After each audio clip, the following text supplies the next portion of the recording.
또 샌다, 또 샌. 그 어떤 오픈소스 코드를 읽다 보면, 또는 리액트도 마찬가지예요. 리액트도 뭘 할 때 우리가 스트릭트 모드라는 걸 쓰죠. 스트릭트라는 말이 보이면, 아, 이거는 뭔가 내가 코드를, 오해의 소지가 있는 코드를 쓰면 안 되겠다라고 판단하시면 돼요. 그래서 스트릭트 모드로 쓰면, 우리가 그 일반 함수 아까 같이 펑션 f 해가지고, 얘는 우리가 그냥 f 이렇게 부르면, 얘는 일반 함수로 불린다 그랬잖아요. 그럼 이 속에서 this는 뭐라 그랬죠? 일반 함수로 부르는 this는 윈도우죠. 바깥쪽에 전역 객체. 자, 그래서 이런 this를 쓰면 돼요, 안 돼요? 오해 소지가 있죠? 이 펑션 건지, 왜 이 펑션이 new f로 불렸는지, 그냥 f로 불렸는지 알 수가 없잖아요. 여기 이 상태에서, 요 코드 상에서는. 그러니까 이런 this는 쓰지 말라. 이런 에러를 내보내죠. 그 다음에 우리가 호이스팅, x는 1 이래놓으면은 얘는 저절로 전역으로 잡히죠. 바 x 해가지고 처음에 x는 undefined로 정의됐다가 선언됐다가 1로 정의되죠. 이게 이런 호이스팅 같은 경우도 스트릭트 모드에서 쓰면 안 돼요. 에러 나죠. 이런 거 쓰지 마세요 하고 반드시 앞에다 const를 붙이든 let을 붙이든 bar를 붙이든 해야 된다. 이런 식으로 좀 그 코드를 좀 단단하게 만들기 위해서 스트릭트 모드라는 걸 붙입니다.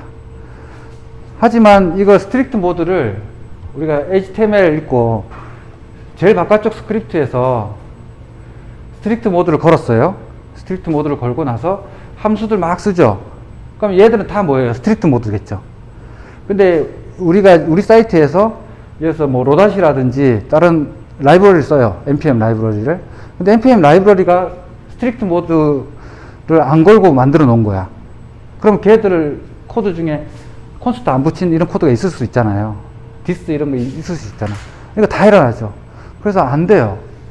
그래서 모터리얼 UI 같은 경우도 프리미엄 템플릿을 우리가 샀는데 우리 회사에서 그냥 스트릭트 모드를 걸고 쓰면 에러 납니다. 그래서 스트릭트 모드를 풀고 하면 잘 돼요. 코딩 잘못한 거죠. 라이브를 잘못 만든 거죠.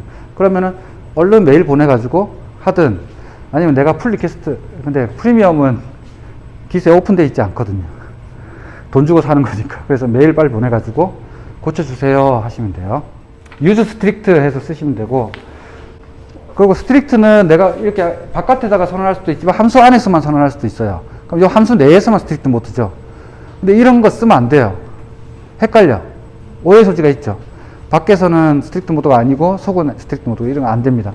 그래서 리액트를 써보면 app.jsx 뭐 타입스크립트 쓰면 tsx, 이거 제일 바깥쪽이거든요. 바깥쪽 컴포넌트거든요. 이 바깥쪽 컴포넌트에서 리액트 스트릭트 모드라고 싸버려요, 아예. 그래서 그 속에서는 다 스트릭트 모드로 돌게 이렇게 기본적으로 구성을 하고 씁니다. 그리고 스트릭트 모드가 요즘에는 별 의미가 없어진 게 뭐 때문이죠? 예? 그렇죠, 린트.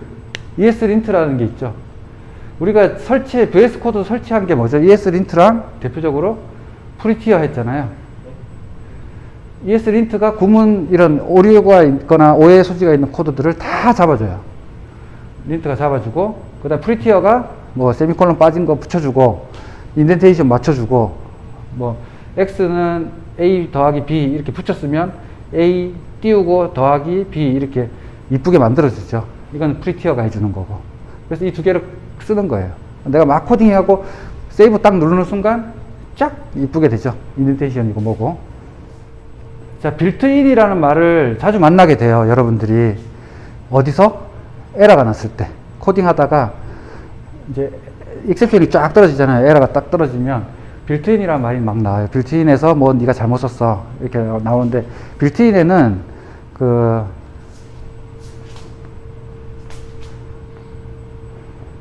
표준 빌트인 객체가 있고요. 커스텀 말고 호스트 빌트인 객체가 있고 커스텀이 있어요. 그러니까 스탠다드 빌트인이 있고 호스트 빌트인이 있고, 호스트 빌트인을 다른 말로 브라우저 빌트인이라고 그러고, 커스텀은 내가 만든 그냥 빌트인 객체예요. 아까 JArray 같은 거, 이건 내가 만들었잖아요. 그건 나의 커스텀 빌트인이죠. 빌트인이라는 건 말 그대로 미리 세워놓은 거예요. 잡아놓은 거예요. 그래서 표준에는 뭐가 있죠? 윈도우 셀프. 하여튼 뭐, 그 다음에 우리가 인피니티, 무한대에 나타내는 거. 그 다음에 none, 뭐 이런 거, is none, 이런 거 있을 거고, 그죠? 이런 게 있겠죠. 그 기본적으로 우리가 그냥 갖고 있는 게 있어요. pass int 이런 거. 이거 우리 그냥 아무 생각 없이 그냥 쓰잖아요. 그 함수 우리가 만들어 놓은 것도 아닌데. 어디선가 있는 거죠. 그건 표준으로 잡아 놓은 거예요. 자바스크립트에서. 그건 ECMA 스크립트 표준에서, 야, 이것들은 다 구현해놔, 기본적으로. 최소한.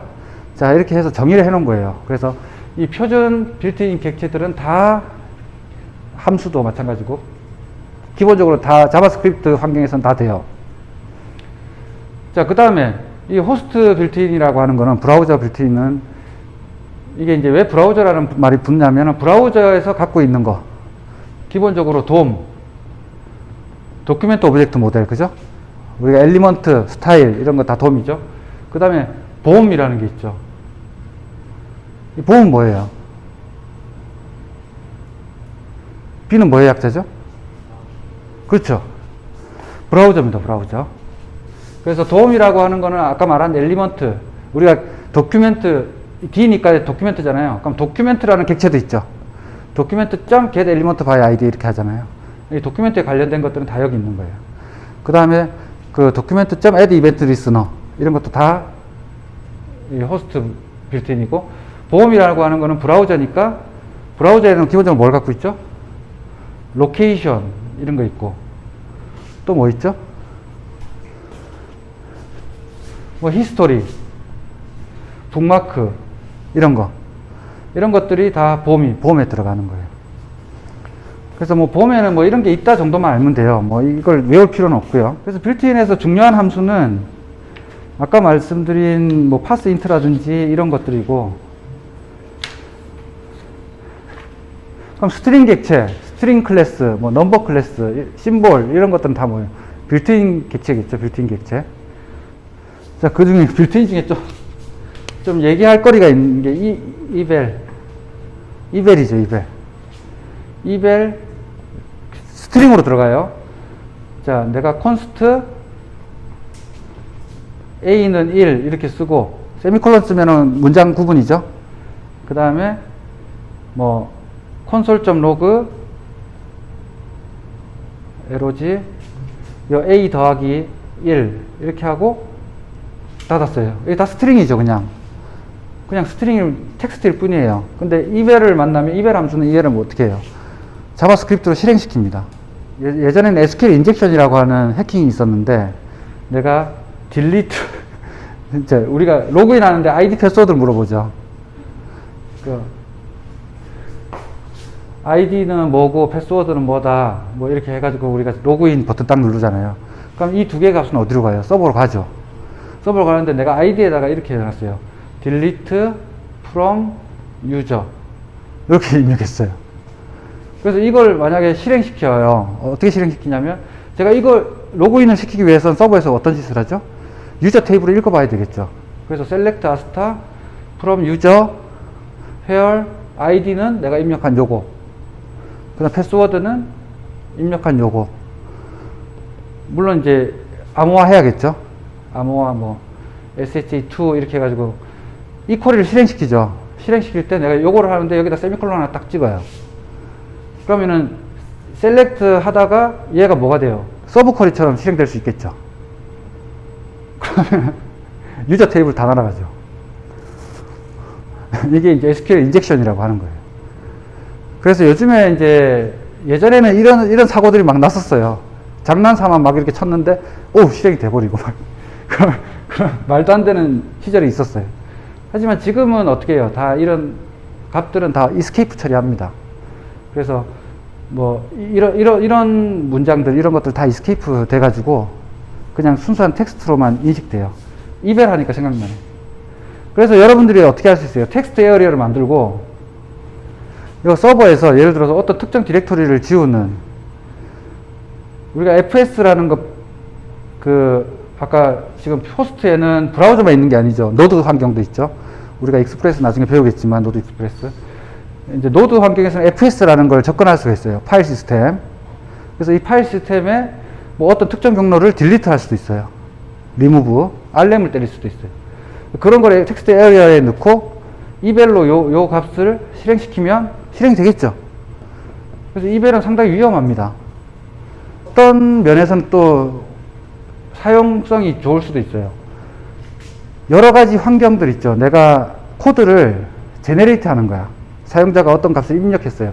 뭐 이거 체크하고 저거 체크하고 이거 체크하고 이거 체크했더니 어떤 함수가 하나 뚝 만들어지면 좋겠죠. 그럴 경우 있잖아요. 예. 우리가 그 FAAS 같은 경우는 클라우드 환경에서 자바스크립트 코드를 넣을 수 있잖아요. 텍스트 에어리에다가 코드를 넣으면 이게 API로 만들어지거든요. 아마존 람다 같은 경우. 그러면 이거는 그냥 텍스트잖아요. 사용자가 입력한 거는 소스 코드가 아니죠. 그럼 이거를 함수로 하나 만들어야지 내가 콜이 될 거 아니에요. 누군가가 API 호스트를 했을 때. 그럼 이걸 어떻게 하면 돼요? 이벨로 실행시켜 놓으면 이 함수가 생기죠. 그죠? 그래서 이거는 함수 소스 코드다 생각하고 내가 이벨 속에다가 콘스트 예를 들어서 뭐 찬우 펑션이다. 찬우 펑션은 여기 매개 변수도 다 정의하거든요. 매개 변수 내가 다 정의하고 코드는 사용자가 입력한 코드 그대로 때려 박으면 되죠. 이렇게 해서 딱 실행시켜 버리면 서브밋 누르는 순간 딱 실행시켜 놓으면 이 함수는 실행 컨텍스트에 존재하죠. 그 다음부터는 이 함수 부를 수 있죠. 그러니까 스트링이 소스 코드가 돼버리는 거예요. 그냥 여기 이벨 함수의 요 매개 변수 스트링이 그냥 소스 코드로 실행이 되는 겁니다. 모든 언어들이 다 이런 장치들이 마련되어 있어요. 그래서 자바 같은 경우는 리플렉션이라고 저번에 제가 잠깐 말씀드렸지만, 그래서 막 상상의 나래를 펴죠. 옛날 같으면 사용자의 어떤 값들을 받아서 어떤 룰 기반을 받아서 내가 이걸 함수로 만들 수가 있겠구나 속에서. 그래서 인스턴스로 올릴 수가 있겠구나 메모리상에. 막 이런 생각들을 하죠. 그리고 아까 스트릭트 모드하고 연결돼서는 이 발은 그럼 스코프가 어딜까요? 얘는 지금 얘가 실행되는 스코프 속이겠죠. 이게 여기가 전역이야. 그럼 이 코드의 스코프는 전역 스코프입니다. 제일 바깥쪽. 하지만 스트릭트 모드에서는 어떻게 해요? 요만큼만 스코프로 별도로 잡아요. 그래서 이거는 어떤 함수 속에 코드로 인식됩니다. 그래서 내가 요 위에 지금 A는 1이라고 했죠. 위에서 뭐 콘스트 안 썼다고 쳐봅시다. A는 1이라고 선언했어. 위에서 내가 A는 100이라고 했어요. 그럼 이 A의 100 값이 1로 바뀌죠. 요거 실행되는 순간. 하지만 스트릭트 모드에서는 요만큼이 별도의 스코프로 잡힌다고 했으니까 얘한테 영향을 안 주죠. 그래서 여기 뒤에서 console.log A 찍어보면 스트릭트 모드에서는 100이 나오고 스트릭트 모드가 아닐 때는 1이 나오겠죠. 여기서 1로 바꿨으니까. 네, 그것만 주의하시면 돼요. 그래서 계속 스코프 이렇게 따라다닙니다. 그래서 우리가 초반에 스코프 얘기를 많이 한 거고요. 그 다음에 337페이지에 인코드 URI, 디코드 URI. 자, HTTP는 메소드가 get, post, 이게 대표적이죠. 자, 그 다음에 많이 쓰는 게 뭐예요? delete. 그 다음에 put, patch, 그 다음에 option. 자, 이런 메소드들이 있습니다. HTTP는. 자, 그냥 하나만 만들면 되는데 왜 이렇게 만들었나? 이 get은 그냥 내가 브라우저 창에 주소상으로만 데이터만 전달하는 거예요. 그래서 내가 물음표 A는 1, %B는 2 이렇게 쓰죠. 그러면 A와 B는 서버, 노드다 또는 플라스크다. 여기서 request.get parameter 하면 그냥 이 값들이 나오죠. 노드 같은 경우는 request.params 하면 나오죠. 그냥 쿼리 또는. 그래서 요 get은 요겁니다. 그래서 요 부분은 편지 봉투의 바깥쪽에 쓴 이 주소예요. 무슨 제중 뭐 이런 거 있잖아요. 그런 거 막 이렇게 뭐 서류 제중, 그 다음에 뭐 유리니까 조심하세요 뭐 이런 거 바깥에 쓰잖아요. 그게 이제 get이라고 보시면 되고, 포스트는 이 속에 있는 편지지에다가 편지까지 쓰는 거예요. 그래서 편지를 내가 100장을 쓰든 200장을 쓰든 300장을 쓰든 봉투만 크다면 다 들어갈 수 있죠. 그래서 많은 데이터를 보낼 때는 무조건 포스트로 보내야 돼요. 파일 업로드도 마찬가지고 다 포스트입니다. get은 1024에서 뭐 4096 뭐 몇 바이트가 될지는 정확하게 모르겠는데 요즘 브라우저들은 옛날에는 1024였어요. 초반에는 HTTP 1.0 시절에는. 근데 요즘에는 정확하게 기억이 안 나는데 어쨌든 요 사이즈로 초과되면 안 돼요. 그래서 여기다가 내가 편지를 쓰고 있으면 안 되죠. 편지 봉투에다가. 그러니까 거기에다가 짧게 쓰고 많이 보낼 때는 포스트로 보내야 되고, 그 다음에 딜리트도 데이터를 많이 받지는 않겠죠. 뭘 지워줘. 보통은 뭐예요? 게시글을 하나 삭제했어요. 그러면은 게시글 100번을 지워줘 할 때 메소드를 딜리트로 보냅니다. 그래야지 서버에서 API가 받아가지고 메소드가 딜리트일 때만 걔를 지워줘요. 자, get은 우리가 주소창에 그냥 드라락 쳐버리면 끝나죠. 예를 들어서 API가 슬래시 딜리트 id는 100 이러면은 여기다가 뭐 보드 게시판에 게시판을 지울 건데 id는 1번이야. 그럼 1번 게시글을 지워줘. 이렇게 get으로 만들어놨다 위험하잖아요. 아무나 다 부를 수가 있죠. 하지만 포스트로 해놓으면 조금 더 불편할 거고, 딜리트로 하면 좀 더 불편하겠죠. 이제 포스트맨이나 이런 게 필요하겠죠. 물론 이렇게 허술하게 안 만들죠. 딜리트는 어떻게 해야 돼요? 작성자만 지울 수 있잖아요. 그래서 작성자인지 체크하고 뭐 서버에서 이런 짓을 해야 되겠죠. 로그인 했는지부터 체크해가지고 로그인 했는지 보고 작성자의 아이디와 지금 그 로그인한 네가 지우려고 하는 사용자의 지금 로그인한 쿠키의 아이디랑 비교해가지고 맞으면 딜리트 실행시키겠죠. 자, 풋과 패치는 수정, 업데이트 칠 때. 그 다음 옵션스는 뭐냐면, 옵션스는 뭘 하기 위한 게 아니에요. 먼저 우리가 포스트를 날린다고 쳐봐요. 포스트 날리는데 서버에서는 포스트를 뭐 지금은 다 지원해요. 하지만 과거에 그 와스들은 get과 포스트만 지원합니다. 우리는 이런 데 많아요. 그래서 피지사들, 토스든 이니시스든 이렇게 우리가 결제 연동할 때, API를 연동할 때, 이제 우리가 처음에 브라우저에서 또 샌다.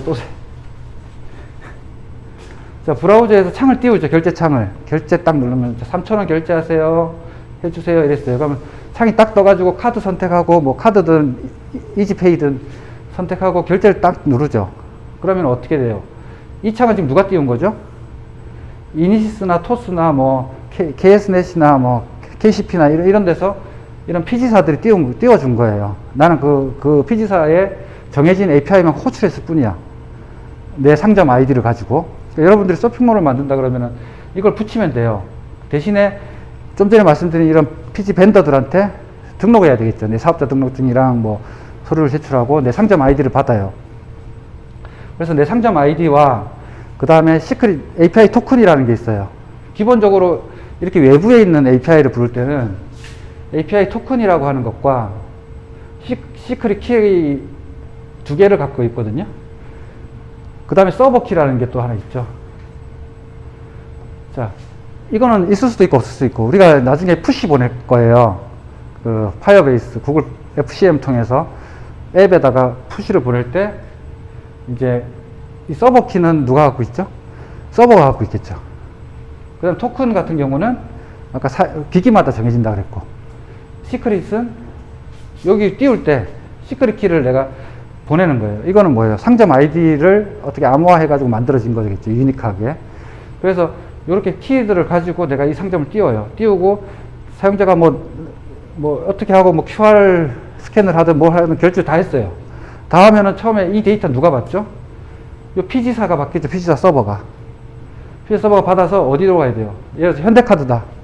그럼 현대카드에다 보내야 되죠. 근데 딱 보냈더니 현대카드가 카드 승인을 했어요. 승인 다 하고 누구한테 줘요? 피지한테 주죠. 자, 이쪽은 뭐예요? 보안망이겠죠. 보안망. 외부에서 들어올 수 없는 안전한 망이어야 되겠죠. 요 사이는 지금 브라우저에 떴죠. 이 팝업은. 이건 지금 브라우저예요. 사용자 PC. 요것과 요거 사이는 뭐가 지켜주는 거예요? HTTPS가 지켜주는 거예요. 그래서 암호화돼서 왔다 갔다 하니까 외부에서 못 들어오죠. 그래서 가가지고 다 왔어요. 승인 딱 떨어졌어요. 정상 승인 떨어졌어요. 그럼 피지사가 나한테 알려줘야 되잖아. 그럼 여기로 바로 때려주나요?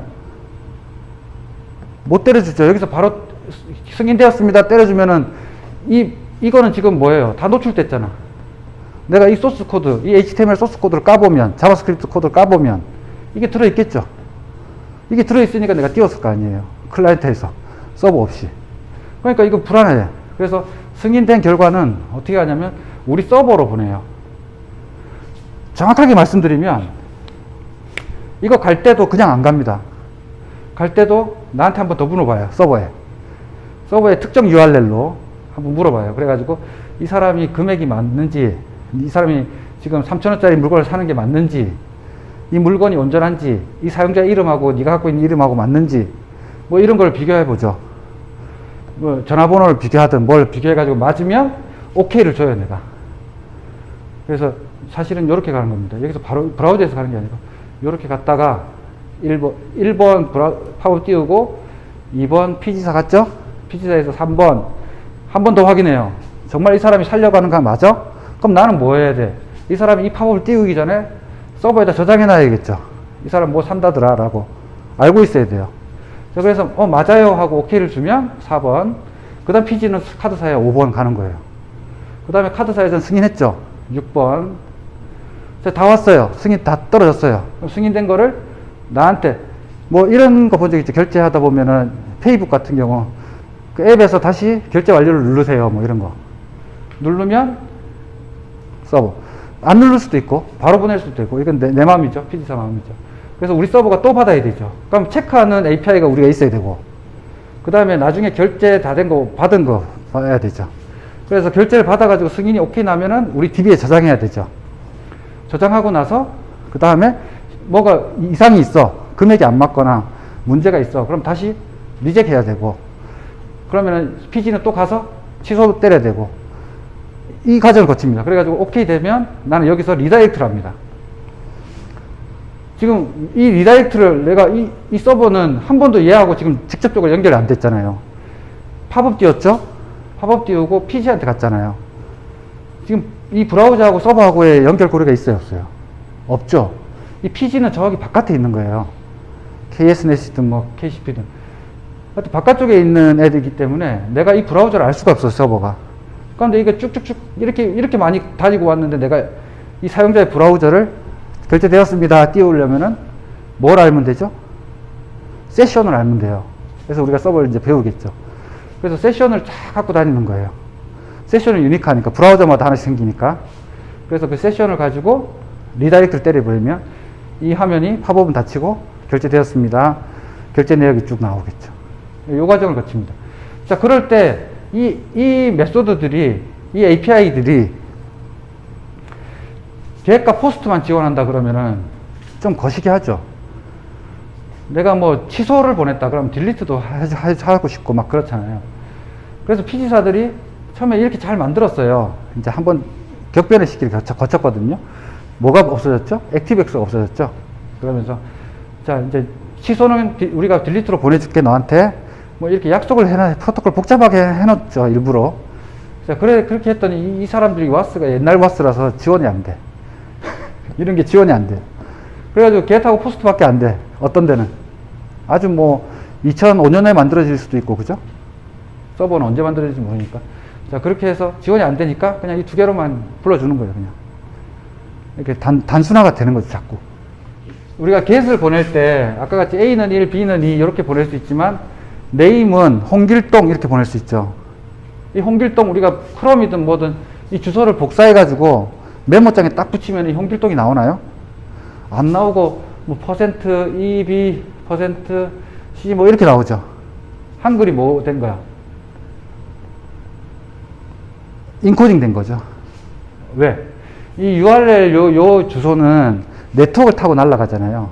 근데 얘들은 다 2바이트로 쪼개지거든. 다 2바이트 뭐? ASCII 코드로 인식이 될 거 아니에요. 근데 이제 예전에는 ASCII 코드였지만 지금은 뭘 쓴다고요? 세계 공용어, 모든 세계어를 다 쓸 수 있는 UTF-8을 쓴다고 했죠. 그래서 UTF-8을 쓰기 위해서 얘를 UTF-8로 다 치환시켜요. 그럼 한글 한 글자가 몇 바이트? 3바이트. 그죠? 영문, 숫자 1바이트, 특수문자 2바이트, 일본어 3바이트, 중국어 3바이트, 이모티콘 4바이트, 3바이트짜리도 있지만 4바이트. 그럼 이게 1바이트거든요. 이게. 이 뭉태기가, 그러니까 한 글자가 3개씩 이렇게 바뀌는 거예요. 이렇게 해서 서버에 날아가면 서버는 또 이걸 모르잖아요. 홍길동인지. 뭐 해야 돼요? 디코딩 해야 되겠죠. 그래서 URI 디코딩을 합니다. 그래서 디코딩 누가 해주죠? 뭐 스프링을 쓴다 그러면 스프링 해주고, 플라스크 쓴다 그러면 플라스크 해주고, 노드를 익스프레스 쓴다 그러면 익스프레스 해주고, 이런 서브 프레임워크들이 디코딩까지 해서 나한테 넘겨주죠. 자, 그럴 때 우리가 그 HTTPS, 이거 프로토콜이죠, 스키마. HTTP냐, HTTPS냐. 그 다음에 나오는 abc.com, 뭐 네이버닷컴, 요 부분 뭐예요? 뭐라 부르죠? 도메인이라 부르죠. 그 밑에 슬러시, 아까 보드 밑에, 뭐 1번 밑에, 이건 뭐라 부르죠? 패스라 부르고, 그 앞에 콜론에서 8080 이렇게 포트 붙일 수도 있죠. 도메인 옆에. 물론 그렇고. 그 다음에 이제 물음표 A는 이 부분 뭐라 부르죠? 쿼리 스트링, 쿼리라고 부르고. 뒤에 이제 샵 같은 거 붙일 수 있죠, URL에. 우리가 HTTP 머시기 한 다음에 샵 맨 끝에 샵 ABC 이렇게 붙여요. 이거는 화면에 안 뒤집히죠. 우리가 웹페이지가 있는데, 여기는 AB1, 뭐, 여기는 AB2. 우리가 원페이지짜리 홈페이지도 있잖아요. 스크롤 쭉쭉쭉쭉쭉 하면 계속 내려오는 거. 요즘엔 다 이런 홈페이지죠. 거기에 제일 위에 브라우저 내비게이션이 있죠. 내비게이션 바가 있는데, 여기서 내가 뭐 회사 소개, 그 다음에 컨택트 어스, 뭐 이런 거 있죠. 그럼 얘들은 뭐가 갖는 거예요? A에 href에 샵, 아까 여기 AB2, 그 다음에 닫고 여기에 회사 소개 A 닫으면 요거 클릭하면 뭐가 돼요? 일로 쑥 가죠. 스크롤이 이렇게 가는 거. 그래서 요런 거를 뭐라 부르냐면 프래그먼트라 불러요. 그러니까 사실 어디 서버에 가는 게 아닙니다. 그냥 화면상에서 이렇게 이루어진다. 그래서 리액트에서도 프래그먼트라는 걸 쓰죠. 리액트 프레임워크. 프래그먼트라는 건 별 의미 없이 하나의 영역만 잡아주는 거, 위치만 잡아주는 거를 프래그먼트라 그런다.